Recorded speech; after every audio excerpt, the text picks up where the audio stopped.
Hi dear students, we have been already discussing the area schools of management thought, and there are 4 schools: pre-scientific, classical, neoclassical and modern approaches. Today we are discussing the first area, that is classical approach. According to classical approach, organization is a machine and people are components, people are only tools. ഈ classical approach പ്രകാരം organisation ഒരു മെഷീനറിയെ പോലെ കാണുക, and people are only the components or parts of the machinery. Employees എന്ന് പറഞ്ഞു കഴിഞ്ഞാൽ ആ മെഷീനറിയുടെ കുറേ ടൂൾസ് പോലെയാണ്, കുറേ പാർട്സ് പോലെയാണ്. എന്താ പ്രത്യേകത? It is not given any importance just like a human being. They are just like a part of machineries. They will work, and the management theories developed these were only to derive maximum out of them. എംപ്ലോയീസിൽ നിന്ന് maximum എങ്ങനെ benefit derive ചെയ്യാം, ഇത് മാത്രമാണ് classical തിയറിയിലുള്ള തിയറീസിൻ്റെ. നമുക്കറിയാം അല്ലേ, ടൈലറിൻ്റെയും ഫയോളിൻ്റെയൊക്കെ principle. ഇത് ignore human element, മനുഷ്യർക്ക് പ്രാധാന്യം നൽകുന്നില്ല. ഹ്യൂമൻ ബീയിങ് എന്നുള്ള പ്രാധാന്യമില്ലാതെ എങ്ങനെ അവരെ കൊണ്ട് മാക്സിമം ഔട്ട്പുട്ട് ഉണ്ടാക്കാം എന്നുള്ള തിയറീസാണ് ക്ലാസിക്കൽ തിയറീസ് എന്ന് പറയുന്നത്. അതുകൊണ്ട് തന്നെ we can say that it sees that organization as a machine and people as components.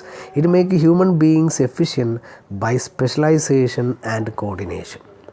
Human ബീയിങ്സിനെ എഫിഷ്യൻ്റ് ആക്കുന്നത് സ്പെഷ്യലൈസേഷൻ അല്ലേ, ഫയോളിൻ്റെ പ്രിൻസിപ്പിളാണ് സ്പെഷ്യലൈസേഷൻ. ദെൻ ഫങ്ഷണൽ സ്പെഷ്യലൈസേഷൻ ടൈലറിൻ്റെയും പ്രിൻസിപ്പിളാണ്. കോർഡിനേഷൻ, ഇങ്ങനെയൊക്കെ ആളുകളെ എഫിഷ്യൻ്റ് ആക്കലാണ് ക്ലാസിക്കൽ തിയറീസ്.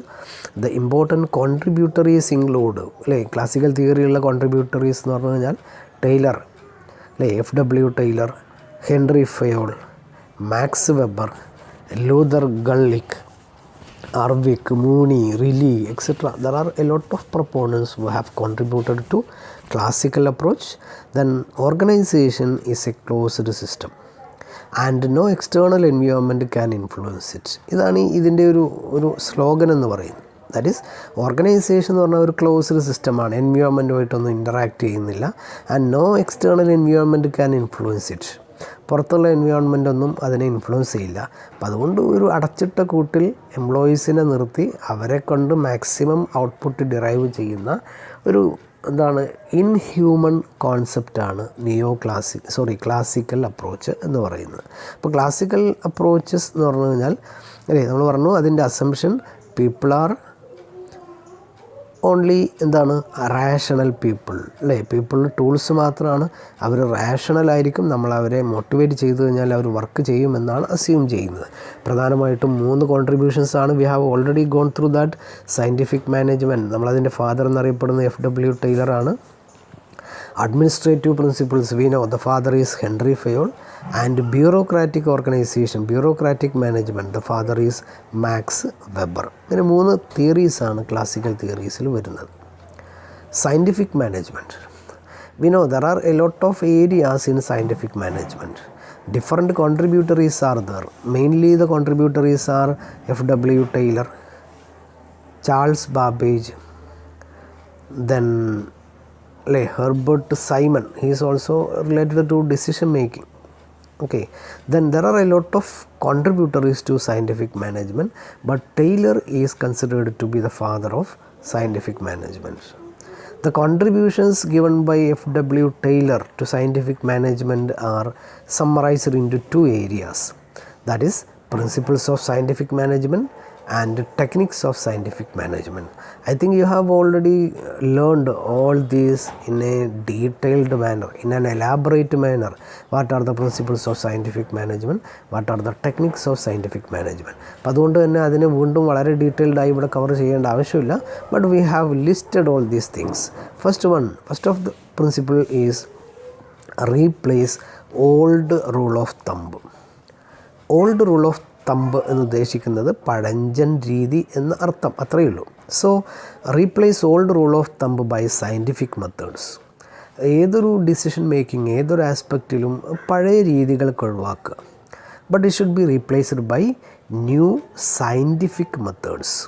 അപ്പോൾ പഴയ രീതിയൊക്കെ മാറ്റിയിട്ട് സയൻറ്റിഫിക് മെത്തേഡ്സ് ഫോളോ ചെയ്യണം എന്നുള്ളതാണ് ഫസ്റ്റ് പ്രിൻസിപ്പിൾ.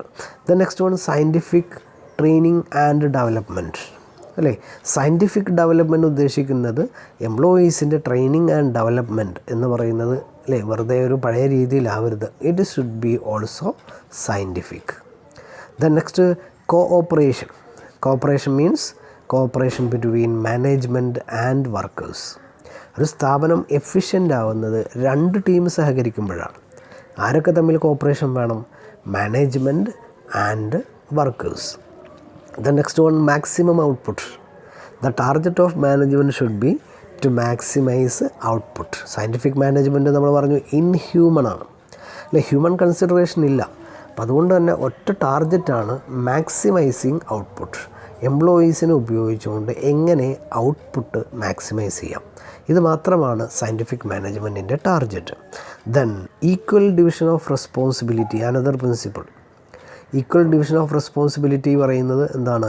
ദ റെസ്പോൺസിബിലിറ്റി, ഉത്തരവാദിത്വം, it should be equally divided between management and workers.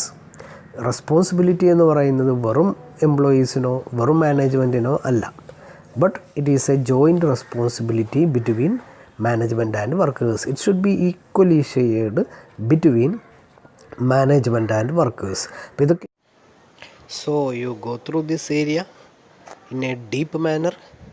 Take note of these areas in your books and prepare well. Okay, thank you very much.